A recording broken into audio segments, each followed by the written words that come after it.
अस्सलामु अलैकुम, आदाब, मुअज़्ज़ज़ सामीन। जहानी इल्म अदब में आप सभी सामीन का तहे दिल से खैर मकदम है, स्वागत है, वेलकम है। सामीन, आज आपकी खिदमत में एक बहुत ही अहम पेशकश के साथ हाज़िर हुए हैं। आज की हमारी ये पेशकश उर्दू के पहले शायर मसऊद साद सलमान के ताल्लुक़ से है, जिनका दौर 1046 ईस्वी से 1121 ईस्वी तक है। मसूद साद सलमान से पहले आमतौर पर अमीर खुसरो को उर्दू का पहला शायर माना जाता था और उन्हीं पर बातें होती थी, लेकिन तहकीक ने यह साबित किया है कि उर्दू के पहले शायर मसूद साद सलमान ही थे। हाफिज़ महमूद शिरानी, जो कि उर्दू के मशहूर मारूफ मुहक्किक हैं,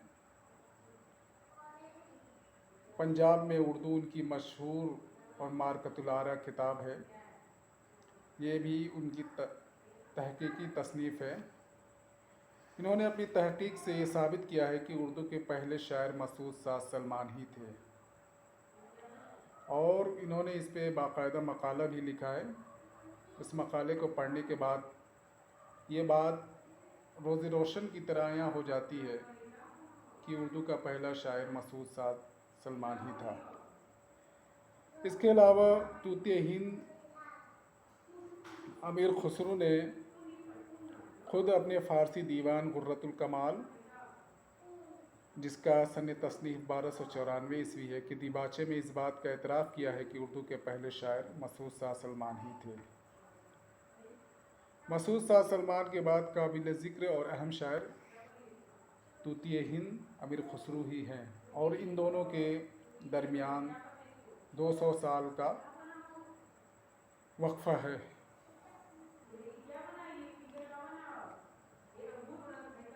दरअसल मसूद साद सलमान के ताल्लुक़ से जो बातें अब तक सामने नहीं आ रही थी, उसकी वजह यह थी कि उनका जो हिंदवी कलाम जिसका ज़िक्र किया जाता है, जिसका ज़िक्र अमीर खुसरो ने भी गुर्रतुल कमाल में किया है, वो अब तक नापेद है, वो हासिल नहीं हो सका, मिल नहीं सका, जिसकी वजह से बाज़ मुहक्किकीन ने उनको उर्दू का पहला शायर तस्लीम करने से गुरेज़ किया है। मसूद साद सलमान ने जो अपना दीवान हिंदवी में मुरतब किया था, उसका अब कोई सुराग नहीं मिलता है और इस दीवान के बारे में जो सबसे क़दीम तरीन माख़ज़ है वह है मोहम्मद औफ़ी का तज़किरा लुबाबुल अलबाब, जिसकी सन तसनीफ़ जो है 1220 ईस्वी से 1227 ईस्वी तक है। यानी हम देखें तो मसूद साद सलमान के ठीक 100 साल बाद ये तज़किरा लिखा गया है। मोहम्मद औफ़ी ने यह तज़किरा सिंधी ज़बान में लिखा था, सिंध में लिखा था और इसे फ़ारसी ज़बान का पहला तज़किरा कहा जाता है।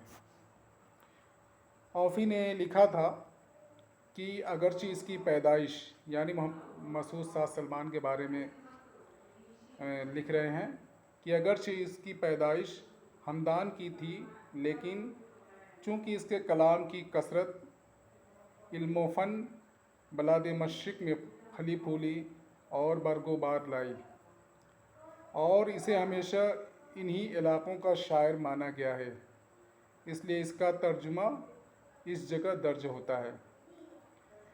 इसके कलाम की कद्र और सब शोरा से ज़्यादा है।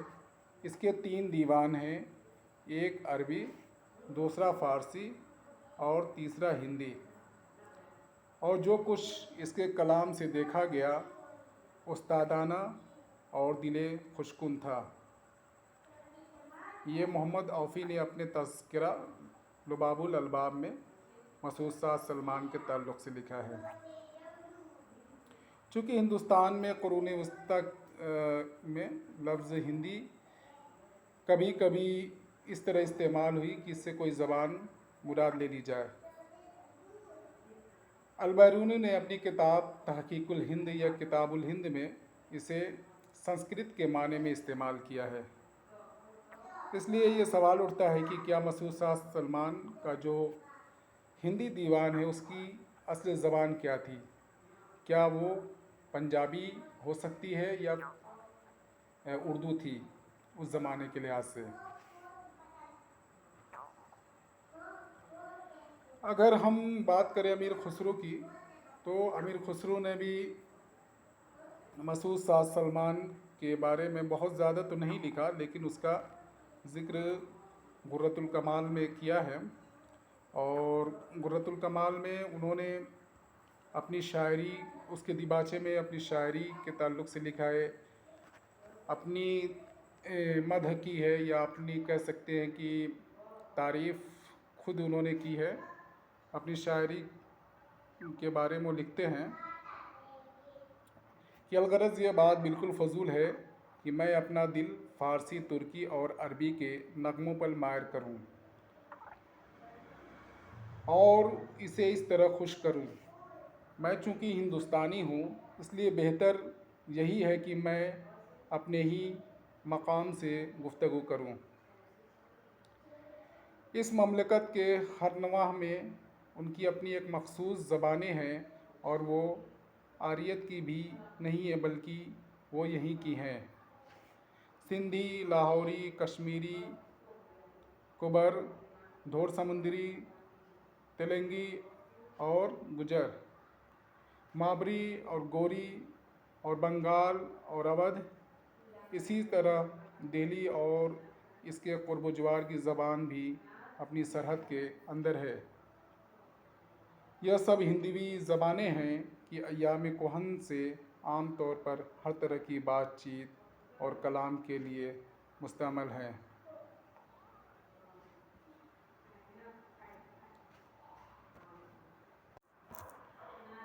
अमीर खुसरो को अपने हिंदुस्तानी होने और अपनी हिंदी या हिंदवी ज़बान, जिसको उर्दू आजकल कहा जाता है, और अपनी शायरी पर बहुत ज़्यादा फ़ख्र था। उन्होंने गुर्रतुल कमाल के दिबाचे में इसकी तरफ भी इशारे किए हैं और उसके बारे में लिखते हैं, मैं हिंदुस्तानी तुर्क हूँ, हिंदवी में जवाब देता हूँ, मेरे पास शक्कर मिस्री नहीं है कि अरब की ज़बान में गुफ्तगू करूँ।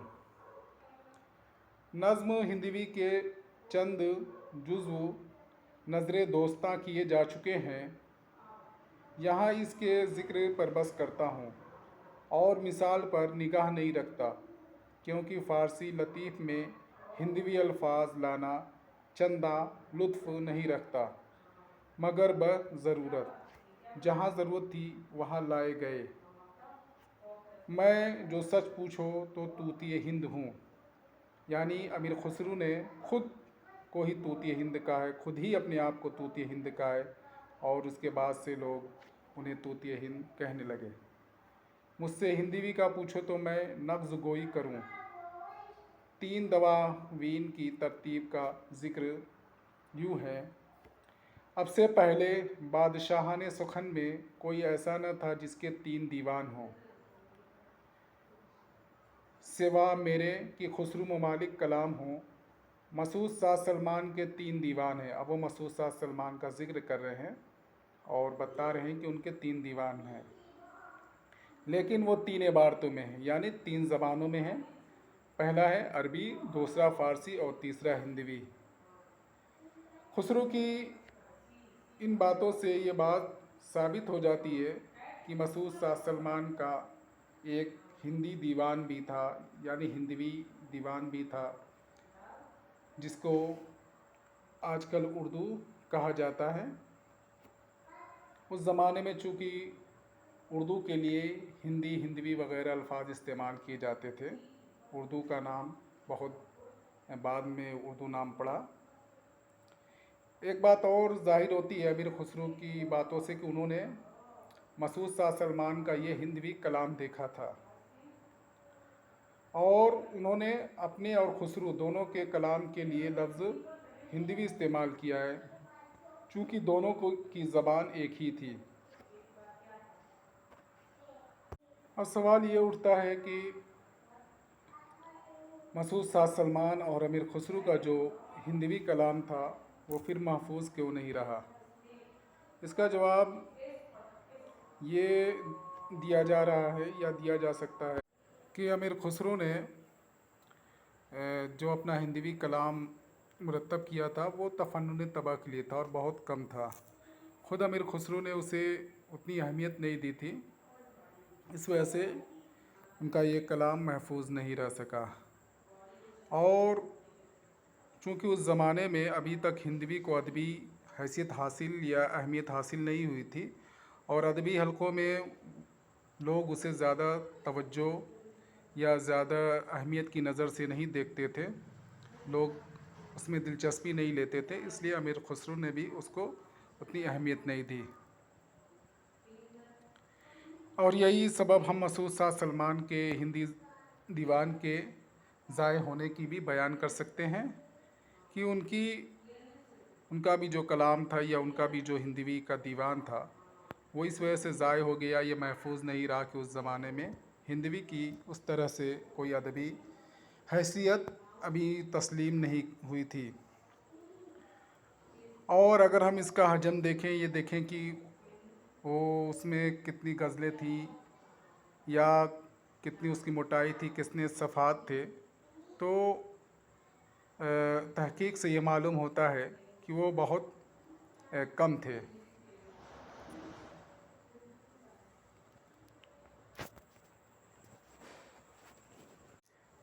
इसकी एक और वजह बयान ये की जाती है कि मसूद शाह सलमान चूँकि उस ज़माने में फ़ारसी हलके में ज़्यादा मशहूर थे और लोग उन्हें फ़ारसी का बड़ा शायर मानते थे, इस वजह से उनकी हिंदवी शायरी को उस तरह तवज्जो नहीं दी गई और लोगों ने उसकी तरफ ध्यान नहीं दिया।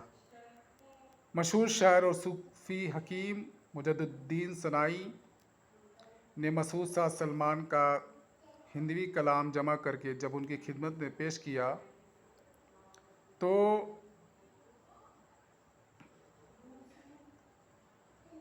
उनके इस मुरतब करदा मजमूए में कुछ ऐसा कलाम भी शामिल हो गया था जो मसूद शाह सलमान के नाम से मशहूर था, लेकिन ये उनका नहीं था।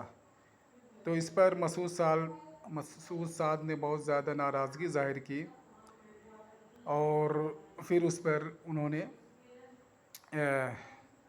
एतज़ार में किता लिखा।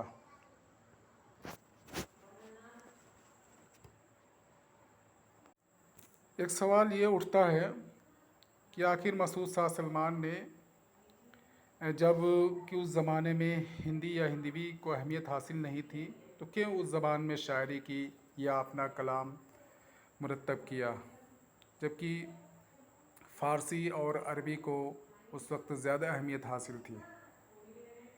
तो ये इस सवाल के जवाब में ये कहा जा सकता है कि चूँकि मसूद शाह सलमान उस ज़माने के एक बड़े फ़ारसी के शायर माने जाते थे, तो ऐसा हो सकता है, ऐसा मुमकिन है कि महज़ अपनी उस्तादी और क़ादिरुल कलामी के मुज़ाहरे के लिए उन्होंने हिंदी या हिंदवी में लिखा हो, क्योंकि ये आम तौर पर होता रहा कि शायर अपनी क़ादिरुल कलामी, अपनी सलाहियत, अपनी उस्तादी को दिखाने के लिए मुख्तलिफ़ ज़बानों में अशार कहते हैं। जैसा कि हम देखें तो ये चीज़ हमारे यहाँ इंशा और ज़ौक़ के यहाँ बख़ूबी पाई जाती है।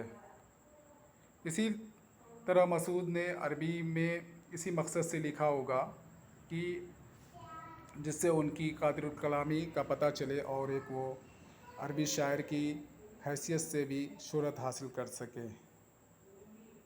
खुलासा कलाम यह है कि उर्दू का पहला शायर जिसे आम तौर पर अमीर खुसरो को माना जाता था, ये बात अब गलत साबित हो चुकी है।